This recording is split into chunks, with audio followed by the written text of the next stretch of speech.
All right, what's going on, you guys? Nick here with Nick Strength and Power. I've got a couple of interesting stories for you guys today. The first story that I've got for you guys today, a very interesting one. It was announced today that Kamal a former 212 Mr. Olympia champion, he won the Olympia in 2019, the 212 category. He was runner-up in 2020. In this past year, 2021, he was third place behind only Sean Clarita and Derek Lunsford, who won. But he just announced on an Instagram interview with his sponsor, BPI, that he's going to be switching over to men's open bodybuilding, starting with the Tampa Pro in 2 weeks.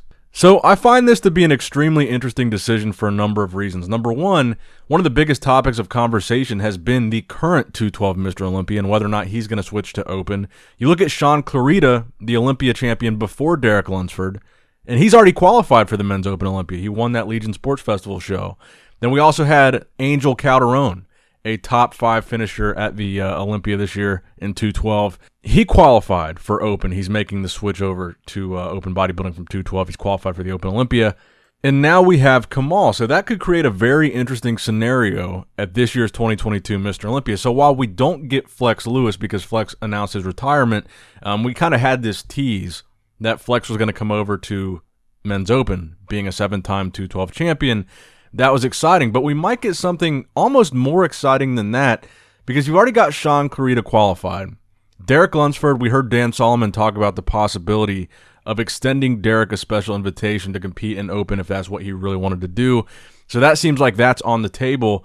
You've got Angel Calderon, even though he hasn't won the Olympia, he's a very good 212 bodybuilder. And now you've got Kamal. So if Kamal wins the Tampa Pro in men's open bodybuilding, you have the potential for the 2022 Mr. Olympia lineup to have not one 212 Mr. Olympia champion that we could have had in Flex Lewis compete in open, but you could potentially have Sean Clarita, Derek Lunsford, and Kamal, the 2019, 2020, and 2021 Mr. Olympia champions in 212. 3 Olympia champions switching over to men's open bodybuilding this year. I think that would be really exciting, and that would be a massive storyline going into the show. But it begs a couple of questions. Number one is, why are these guys switching over and why are they doing so well? I think to answer the question, why are they switching over, I think prize money is the main reason. The prize money in open is basically 10 times what the prize money is in 212 at the Olympia. The open Mr. Olympia pays $400,000 for first. The 212 Olympia pays $50,000 for first. Now, for some even deeper perspective, if you place 5th in the open Olympia, you get $40,000. If you place 5th in the 212 Olympia, you get $4,000, $4,000. That is a very big difference. So if one of these guys, like Kamal, like Sean, like Derek, if they even placed in the top 5 in open, they would be making 10 times what a 5th place finisher in 212 would be making. So it's definitely worth the switch financially. Now, to answer the question, why are they doing so well when they do make the switch? So far, Sean Clarita has done very well. So far, Angel Calderon has done very well. I think Derek would do very well. But why is this? And I also think Kamal will do very well. I don't know for sure that I could say he would win the Tampa Pro. And again, we don't really know who all is in it yet. We don't have the competitor list, but we know Akeem Williams is doing it, and that's a pretty big guy to beat. But I think the reason is conditioning. These 212 guys bring a different level of conditioning than we see in open, and that just is what it is. I mean, it could be to do with the weight limits. It could be the fact that they've got to meet that restriction, so they just diet themselves down way harder than an open guy would, and you see, these much more conditioned physiques because of that weight cap. And I just think conditioning seems like it's more of a factor in 212 than it is in men's open bodybuilding. Or maybe you could say it's more prevalent in 212, crazy conditioning. Kamal always has crazy conditioning. Sean Clarita always has crazy conditioning. Derek Lunsford last year, crazy conditioning. Angel Calderon, crazy conditioning. These guys are winning these shows because they're the most conditioned guys in the lineup. And that creates this interesting dynamic where you've got these mass monsters, and you look at guys like Hadi Chupin, William Bonac. They're shorter, you could say smaller men's open guys compared to a big Rami or an Ian Valliere or a Nick Walker even, but they beat guys and get these high placings because they out-condition them. And I think that's where this fascinating element of these 212 bodybuilders crossing over comes into play. But then the other question is, if this does happen, what happens to the 212 division? If you've got that's the top 3 from last year. If Derek switches to open, that's first place. If Sean does the Open Olympia, that's second place from last year. And Kamal is trying to do the Open Olympia. That would be the entire top 3 from last year's 212 Olympia crossing over. So how exciting is the 212 Olympia then going to be? And to be honest, I'm not really sure. The Arnold Classic dropped the 212 division years ago. And now you've got Classic Physique, which is much newer than 212, but it's far surpassed 212 in popularity, which makes me wonder, is 212 going to be a division that lasts? Is that going to be something that sticks around for a while?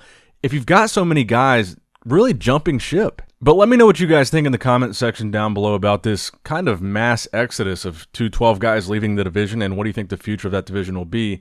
And what do you think about the success that these guys could potentially have in the Men's Open Olympia? Sean, Derek, Kamal, even Angel. Now, I think all this talk about 212 makes a good segue into talking about Flex Lewis. He did post a physique update a couple days ago that had a lot of people talking for a number of reasons. Obviously, we know that Flex Lewis is now retired. He's no longer going to be a competitive bodybuilder. He posted this physique update where he says he's weighing 210 pounds. He's training about 4 times a week, cardio 3 to 4 times a week, and only 3 to 4 meals daily. But I think the thing that stood out to a lot of people was the part where he says he will start TRT for the first time in 6 months.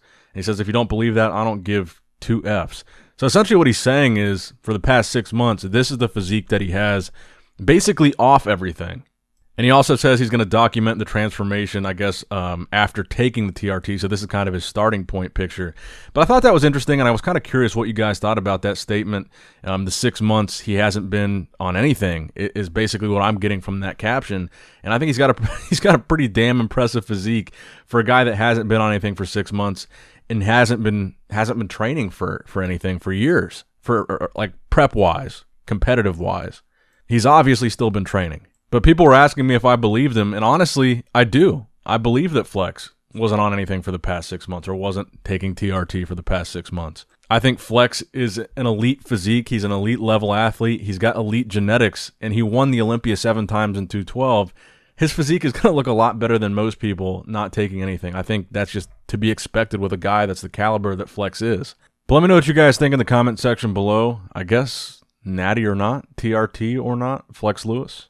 Now, next up in the news, I wanted to talk about an amateur competitor that I've been following for a really long time. He competed in the Chicago Amateur Show, won the overall there, qualified for the USAs, which is like a couple weeks away. That's going to be his shot at a pro card, and that is Chris Hester. You guys might know him better on Instagram as Raging Silverback. And this guy, for an amateur bodybuilder, has some of the craziest arms I think I've ever seen on an amateur. You guys might remember, the reason why I've been following him for a long time is you guys might remember back when Louis Marco was really popular on YouTube. He talked about this guy a lot. He talked about him. He talked about Steve Lorius a lot too. It was kind of that era. Maybe it was like 2017, 2016. So he's been around a while, and I've been following him for a long time, and I've been really looking forward to seeing him develop as a competitive bodybuilder. So he will be trying to get his pro card at the USAs. And he's got an insane physique. I think just the one thing that he really needs to nail down is conditioning. The shows that I've seen him do in the past, I think his conditioning was off at those shows. And even, I think he looked great here in Chicago, but I still think his conditioning needs to be a lot harder than it was here to get a pro card at a show like the USAs. But again, some of the craziest arms I've ever seen on a bodybuilder that's an amateur. Just crazy round, full muscle bellies throughout the shoulders and arms. This guy looks insane, and I really want to see him do well. I want to see another story like Carlos Thomas Jr. I want to see another amateur bodybuilder that turns pro, and he's got a crazy potential trajectory in the IFBB. Something to be excited about, because it seems like we've had a lot of those stories lately, and a lot of potential stories, like Good Vito. So shout out to Chris Hester on the win, and I'm looking forward to seeing him in Vegas at the USAs. Now, next up in the news, we've got an update from William Bonac. It was kind of a physique update, but more of a body weight update. And I thought this was fascinating because he talks about how he never thought he would be able to be this heavy at his height. He says, I'm sitting at 119.5 kilos, which is about 263.5 pounds. And he says, 21 weeks out of the 2022 Mr. Olympia, weighing 119.5 kgs. Never in my wildest dreams did I think it was even possible to reach this kind of muscle weight with my height of 5'7". So it makes me curious if this is the most William Bonac has ever weighed.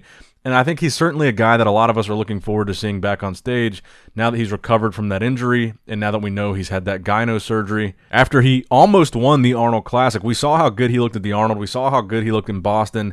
And he said in Boston he was going to fix those issues, the midsection. He's recovering from the leg injury. I think that still was something that was a little off with his physique, but I think he's going to be over that by the Olympia. The gyno thing, he addressed all that in his victory speech in Boston. He's fixing those things. He looks to be the biggest he's ever been. I think because he competed so early on in the qualification series for the Olympia, a lot of people might write him off for the Olympia. They might be forgetting about him when they're talking about these guys that they're excited to see at the Olympia.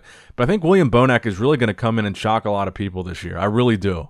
A lot of people counted him out. A lot of people thought he was done, but he came back better than ever. I think, the version of him that we saw at the Arnold Classic was like the same old William Bonac that we were used to seeing before. He had like a total transformation. He's back, and I think he's going to be very dangerous at the Olympia. And by dangerous, I mean top 3 dangerous. And the final story that I have for you guys today, BT Sport Boxing was reporting on a quote by Tyson Fury about this potential fight with Thor Bjornsson. I talked about this a couple videos ago. There's a potential these two might fight. They've been having these back and forth kind of conversations on Instagram, on their Instagram stories.